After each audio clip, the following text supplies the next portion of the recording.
Hi, and thank you for clicking on this video. My name is Fug, aka Phil, and most of you know that I'm a kind of a retro design geek regarding cameras. That's why I love my Nikon ZF, which is currently filming me.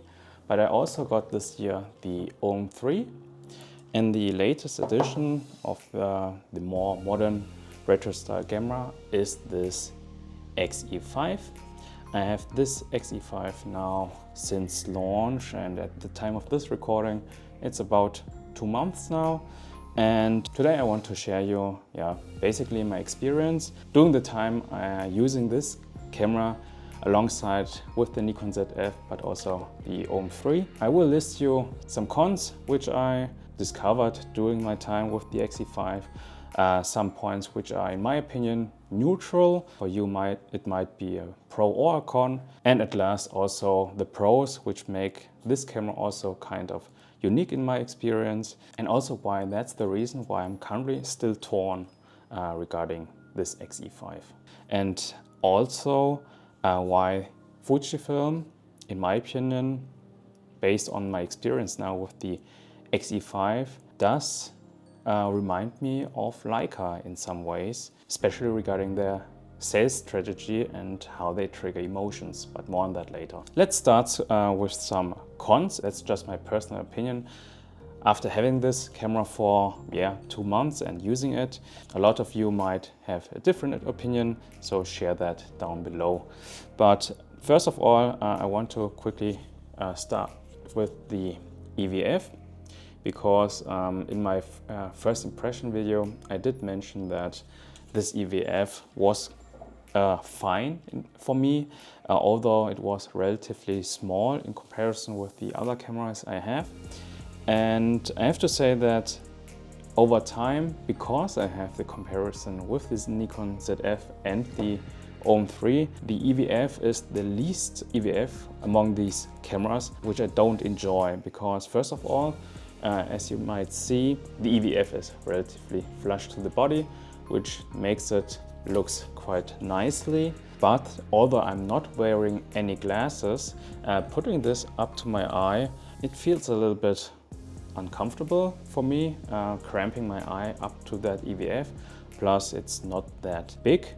But as I said, because I have the comparison with the Nikon ZF and the OM3, I just prefer the EVFs out of these cameras much more. Even the OM3, although there are opinions regarding the EVF of the OM3 not being that great, specifically I think also regarding the resolution. But if I compare these two cameras with the EVF experience, hands down OM3. And because of that EVX experience, I find myself also shooting the X-E5 more with the screen, to be honest. I only use the EVF in very bright daylight, where it does the job perfectly, because you can compose then via the EVF. But otherwise, I find myself fine enough using the screen much more compared to the Nikon ZF and the OM3. As I said, on these cameras, I use the EVF more compared to the X-E5. I know that a lot of other reviewers don't make a big deal about the EVF. For most of them, it's fine. Also, for those who are wearing glasses, I also saw a lot of videos where people didn't find anything negatively regarding the EVF, but that's again my own personal experience regarding, because I have the comparison between all these different cameras. And also for those who have the X100VI, or in general the X100 cameras, I have here the X100F as a comparison. You see here the EVF has it's a bigger piece with a bigger piece of rubber, and I personally just prefer that. The X100VI does also have that, and that's just my personal preference. But I have to agree that this looks much cleaner, of course. Also, part of the EVF, I have to say, is the sensor placement for where it automatically detects if you are looking through the EVF or looking at the screen. It is right here. And I find myself pretty annoyed by this placement, because when I grab the camera, I will shoot some B-roll for you to demonstrate. if I hold my camera up here, I normally instinctively want to use my right hand. Now I'm using my left, but you know what I mean, to press the play button over here. And every time I do that with the left hand here, I cover up that sensor, and then the screen goes off naturally, because that's how it's designed for. And I have to every time remind myself that I have to use my right hand to press the play button and not my left hand, because the left hand covers that sensor and then the screen goes off. I'm not sure if that's just a me problem. I remember when I had the X100VI and now also the X100F. I think because of the rubber of the EVF, having that, it covers a little bit better. Again, perhaps it's just a me thing. I guess that a lot of people also use their right hand to press that button. I found myself a lot of times using the other hand and then covering that. It simply annoyed me, but again, I think that's a me thing. I just have to quickly correct myself that the play button on the X100 cameras are always on this placement, so on top you have different dials. But again, when I reach up for these buttons, I don't cover up the sensor. But yeah, again, I guess that's just a me thing. What's not a me thing, and it's an objective thing, is the boot up time and in general the software loading time of the X-E5 here. At the time of this recording, I'm running on the firmware update of version 1.1, and I don't see any new firmware update yet. And if I just simply boot up the X-E5, it's very inconsistent how quickly the camera boots. Let me try that again. 1, 2, 3. And off. And on. Off. And on. And now. And also now just hitting the play button for reviewing your images. Press. And releasing it, and again play. You see that the time of entering the playback menu, the boot up time, it's just reminds me of the Leica Q3 lineup. It's nothing that I remember from the X100VI. The X100VI was much quicker regarding boot up time and also playback time. I assume that's just a firmware update, a way to get it fixed, but that's something really annoyed me, especially when I'm comparing it with my Nikon ZF and the OM3. All the other cameras just do switch on instantly compared to the X-E5. That really annoyed me. Also playback time, just as you saw, that took a while. And I hope that gets fixed as soon as possible by Fujifilm via firmware update. Last but not least, of course, I have to write on that topic, like every reviewer, is of course the autofocus. I know that in my past videos, a lot of you have mentioned that I should use native glass from Fujifilm, not third-party glass from Viltrox or TTArtisan. That's one of the reasons why I got myself this 23mm 1.4 LM lens. This is one of the latest lenses from Fujifilm with the linear motor, and I have to say yes, with this lens the autofocus performance is much better, but there's no comparison with the Nikon ZF and also the OM3. All of these cameras are much better in my opinion compared to the X-E5, simply because you have a lot of false focus confirmation. A lot of times when my kids are running towards me and I just use continuous autofocus, I get the focus confirmation of the box that everything is in focus on the eye. I press the shutter, and when I review the images, the eye is unfortunately not in focus. And that's something I saw a lot of reviewers confirmed. Therefore, I assume that with this generation of Fujifilm cameras, this is the autofocus we get. Hit rate is perhaps 80 to 90% instead of the other cameras, which are more in the 95%. But that's something I wanted to mention. Although you can put the LM, the latest version of the modern glass from Fujifilm with the one of the latest cameras from Fujifilm, the autofocus is, in my opinion, still not on the level with the competition. Now I also want to briefly mention some points which are, in my opinion, neutral. I know that some of you might see that these more as pros or cons, but with my experience, they are neutral for me. And one of them is the build quality. I know that a lot of people have raved on the build quality of the X-E5. The camera is very nicely built. Build quality does feel nice if you put your hands on the X-E5, especially when you use the dials of the exposure compensation or the shutter speed dial.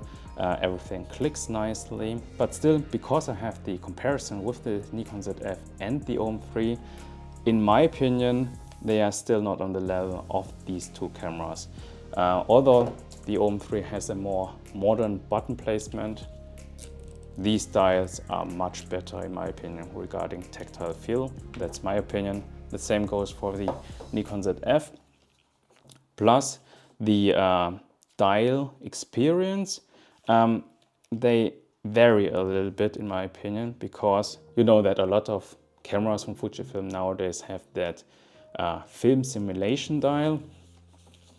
And in my opinion, the clicking experience, the tactile feel experience of the film simulation dial, it's not consistent with the other dials. It's not bad, but it's something which I noticed. That's something you don't have here on the OM3. Every dial does feel quite similar. The same goes for the ZF. And also regarding the overall build quality, again, it does feel very nice. But if I hold up this Fujifilm X100F next to the X-E5, in my opinion, the X100F feels better in the hands. The dials feel better, in my opinion. Both the exposure compensation and the shutter speed dial. I don't know, that's just perhaps a me thing, but in my opinion, these dials from an old Fujifilm camera feels better than the X-E5. Also regarding build quality, shout out to Random Tech here. He is a big advocate regarding Fujifilm cameras made in Japan. He's located in the US, and because of the current tariffs, I assume that Fujifilm does also produce in Japan. And all his Fujifilm cameras are made in Japan. I will link up his video up here, where he swears that these cameras feel much better compared to the made in China cameras. I don't have a one-by-one comparison. Mine is from made in China, and I don't have a piece which is made in Japan. But yeah, check him out, and perhaps that's the reason why I have the opinion that the X100F feels better than my X-E5. But overall, still a very nice build camera. The next topic, which is in my opinion neutral, but for a lot of people is a more negative thought, is definitely the price. Depending on your country, the price is between $1,500 and $1,600. I paid here in Germany $1,550 body only, taxes included. And for that price, you can choose a lot of different cameras from other brands which are full frame, like the Lumix S9 or the Sony A7C II. But on the other hand, Fujifilm has now spec'd out the current generation of Fujifilm cameras from top to bottom, where you can choose basically everything which fits your budget. And also I have the opinion that Fujifilm is also selling you a special emotion, but more on that later. But back to the price of the X-E5. It is expensive, but comparing it with the other cameras on the market and also in the current situation of the economy, I find that it's okay. Next topic, which is for me a neutral topic and for others a pro, is definitely this flip screen. I have to admit that yeah, I'm quite indifferent regarding this screen. I just realized that by using the X-E5 that I use a lot of the tilt flip out screens a lot to shoot, yeah, portraits like that, low angle portraits, and that's not possible with this kind of tilt up screen. And I find myself using this camera more like this, I'm leaving the screen where it is. The times when I tilt it up like this is only when I shoot streets, but mostly I use my cameras to shoot and document my family, where I mostly shoot, yeah, in portrait mode, you could say, in vertical format. And here again I find myself a little bit annoyed that I'm not able to flip it out like my ZF or the OM3, but again, that's just my personal preference, and I know a lot of you are swearing on this kind of flip up or tilt out screen. Additional topics which are nice to have on this camera are the emulations on the EVF. You have the option to have basically a very minimal EVF user interface, which does reminds of the old film days, but in my opinion it's a little bit of a gimmick because of the EVF. In my opinion, I wish that Fujifilm will add that kind of gimmick also in the next iteration of the X100 lineup, because having that with the optical viewfinder, I find that much more interesting, to be honest. With the electronic viewfinder, it's just still reminds you that you are looking through an EVF, and that experience does a misconnect in my mind somehow, perhaps because I shoot also a lot of film cameras which are optical viewfinders with that light meter needle. And when you shoot this camera most in some kind of auto mode, aperture priority, or you have your ISO dialed in as an auto ISO, that needle doesn't move anything. So you have that needle placement there, but it sits right in the middle where it says you are exposed correctly. And if you want to see that needle moving, you basically have to shoot in manual mode always to have that kind of gimmicky fun. And again, somehow, because you are looking through that viewfinder with an electronic screen, it's just a nice gimmick in my opinion. Which is also a nice gimmick, but I find that quite useful, to be honest, is the rangefinder simulation, you could say. What do I mean by that? Basically, you have two ways to crop this X-E5. If you check the X100VI, you know that because of the 40 megapixel sensor, you are able to basically, I think in the default settings, you just turn your focusing ring, and that acts like a zoom ring, and then you have 3 modes to punch in to your image, which simulates different focal lengths. And here you have also the same option to have, by punching in 3 ways, but also you have the option to get frame lines like the Q cameras. And that's quite nice because now you can basically simulate a rangefinder experience. If you pull on default your lever here on short on the right side, you basically activate your frame lines. And if you then push on the other side, on the left side, you get frame lines like this.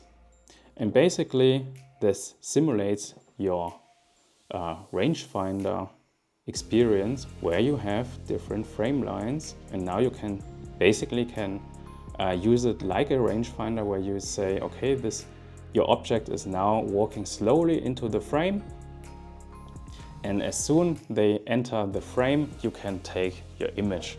And this is something I really appreciate, that Fujifilm does do some gimmicks like that, and I believe not a lot of people have showed that yet. And that feature, combined with the ability to interchange your lenses, opens up a lot of different possibilities, in my opinion. You can choose your focal length of choice, punch in a little bit, and then you have that rangefinder experience depending on your preference for the low focal length. Again, this is just a gimmick again, in my opinion, a useful gimmick, but if you shoot mostly raw, you can also crop in post, but everyone is different in that regard, I guess. That makes basically already the transitions into the Pro of the X-E5. As I already mentioned, yes, this camera, one of the reasons to choose this camera over the X100 lineup is the fact that you can change your lenses. If I want to have a great autofocus and low light ability, I pair it with this 23 1.8 lens. If I want a small and compact package, I pair it with this TTArtisan 27 lens. This one I purchased myself. I also can switch over to a nifty 50 setup. This lens is also from TTArtisan, which they kindly provided me, and that's the beauty of changing lenses like every other camera. What I also already mentioned is the 40 megapixel sensor that provides you the ability to crop a lot. I personally do that for my street photography with the X-E5, where I do find it kind of useful to punch into the image, especially because I'm introverted and don't want to shove my camera in people's faces. Shooting a wider lens and then seeing in post that I can choose the frame which I would like to have by punching in, that's quite convenient with high megapixel sensors in general. With all these small factors, they just complete the fun factor for me personally with the X-E5 and also with the recipes Fujifilm is known for. And I use a lot of Reggie's Portra. I think at this point every Fujifilm user knows Reggie's Portra recipe. It's very versatile. I like the colors out of that. Also because I can't edit photos in colors very well because I'm partly colorblind. I'm more of a black and white shooter. But for family stuff, having that recipe with the Fujifilm camera is very nice to have. And overall, I have a lot of fun with that camera. That being said, I'm still torn about the X-E5 because if I have only one choice of a camera between the Nikon ZF, the OM3 and the X-E5, I think the X-E5 would be the first camera to fall out of that selection, and I would then choose between the ZF or the OM3. The ZF because of the full frame sensor and the low light capability, shooting indoors, especially when now winter is coming and you have to shoot in your apartment a lot. If you want to document your family, I find that the OM3 hits its limits sometimes regarding that kind of setup. OM3 is also a powerhouse regarding the shooting capability, but it's also a little bit limited in low light. And then I would more or less choose between these two cameras, and the X-E5 falls out relatively quickly. But because of these thoughts for myself, I was also quite curious why so many people are choosing Fujifilm for their cameras, and I find it might be controversial, but in my opinion, Fujifilm is stepping into the direction of emotional marketing similar to Leica cameras. And let me quickly explain. Objectively, you could say that every time when you look at a Fujifilm camera, until the point of this recording, I'm not sure how the upcoming cameras from Fujifilm will look like, but for now with the X-Trans 5th generation, if you look at any of them, most of the Fujifilm cameras, if you compare it with the competition, they are always worse in some kind of aspect. Just take as an example the autofocus. Autofocus is always worse compared to the other brands. Fujifilm also regarding these kinds of cameras are only APC. I know that the GFX9 is a different topic, but that's a different league in my opinion, so I will just concentrate here on the APC lineup because that's also my experience is coming from. And again, objectively, the sensor is small, you could say, or too small for some people. Also, all these retro dials are objectively using these kind of dials user interface. It's slower compared to a modern setup with front and back dials. The lens lineup of Fujifilm is not that great, some might say. For example, the 1.4 lenses only got recently renewed, I think 2 or 3 years ago. Some lenses are still waiting for a renewal, like the 18mm f2 lens. And on top, Fujifilm is basically marketing on a JPEG workflow, where everyone knows in photography that if you shoot RAW, you can get the best image quality out of your camera by post-editing it. And now taking an actual example to compare it with the X-E5, let's look at the Sony A7C Mark II. Funny enough, the build and size of the camera of the Sony and the weight are almost identical. They basically share the same housing regarding the dimensions, and the weight is also similar. But the Sony one has one of the best autofocus systems included. It's full frame.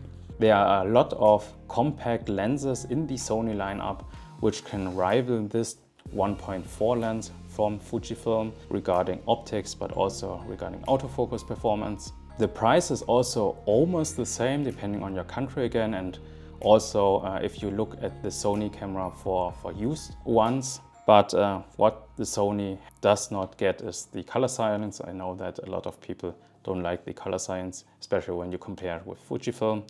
But regarding the other points, basically on paper at least, the Sony wins. But still, a lot of people choose Fujifilm, and basically using all the cons or all the objectives which are looking worse compared to now here the Sony, and basically see in them the strength, especially the JPEG workflow. Even professional photographers who are using Sony cameras, Canon cameras, Nikon cameras day in, day out, they choose Fujifilm as a second shooter, basically for the fun factor of Fujifilm.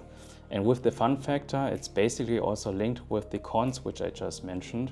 And for me, it's funny to see, because fun factor is linked to an human emotion. That's not something you can define on a spec sheet, and every individual values that differently. And that's one of the reasons why I see some parallels comparing the selling strategy of Fujifilm with Leica, because you know that Leica is one of the luxury brand of cameras, and one of their over-expensive lineup and products is the Leica M series. And it's a different recording day because my daughters unfortunately woke up, but that's no problem, it happens. But back to the Leica M cameras, and I hope I can wrap this point up since the video is already too long. But yeah, again, to the Leica M series of cameras, as I mentioned, these cameras are very poor in features. You could say, comparing it with other modern day cameras nowadays, especially if you look at the price of these Leica M cameras. But Leica is able to capitalize and position these kinds of cameras as a luxury good, and also market it accordingly through emotions, that shooting with a Leica M camera, you do get a different shooting experience. And as a Leica M shooter myself, I do agree with that. But that experience, that specific Leica M experience, does come with a price tag. I know that Fujifilm targets a different audience with their cameras, but again, I do see some kind of parallels between these. Although again, Leica is targeting more of the luxury market. But also, Fujifilm does dig into that topic of triggering emotions instead of spec sheets. And again, the comparison I drew before with this X-E5 with the Sony A7C II, for example, although both are quite similar in size and dimensions, I believe a lot of people would choose the Fujifilm instead of the Sony. Again, that's because the Fujifilm cameras do provide you a special shooting experience.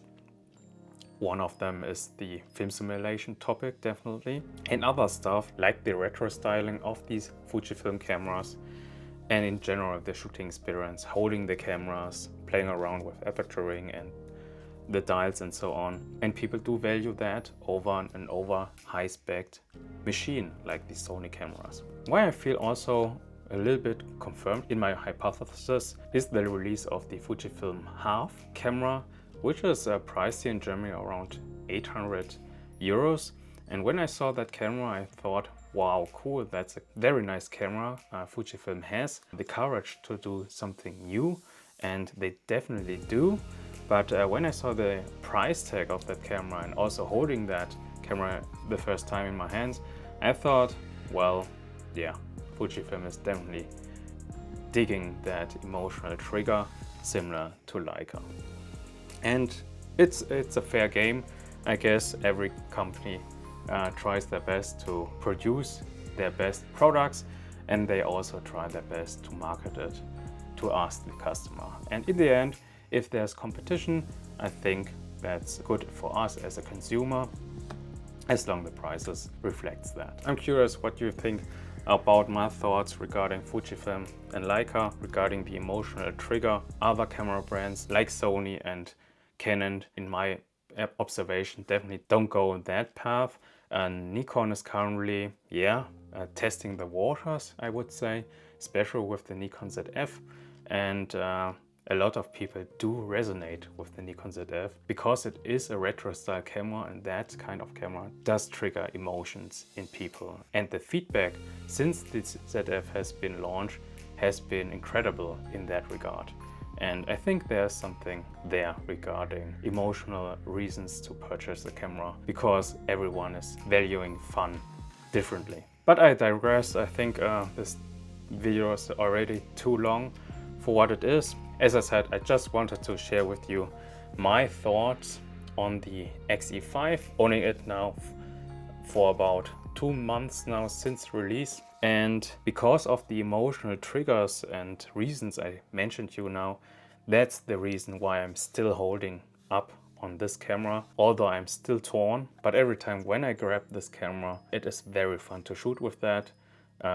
Although the hit and miss of the autofocus with my kids are sometimes a little bit annoying, but with Reggie's Portra recipe and this new lens, I really enjoy shooting with this camera. That's the reason why I'm torn, basically, and I will hold up and I will continue using the Fujifilm X-E5 for the upcoming weeks and months. Also, since at the time of this recording, Christmas market season is nearby, I will also run this camera through that pace. So stay tuned if you're interested in that. And if you own the X-E5, write down in the comments below what are your experience with this camera so far. Do you experience anything of a delay? If you're a Fujifilm user, do you see any delays comparing with other Fujifilm cameras? I'm still hoping for a firmware update to get a smoother boot up time for this X-E5.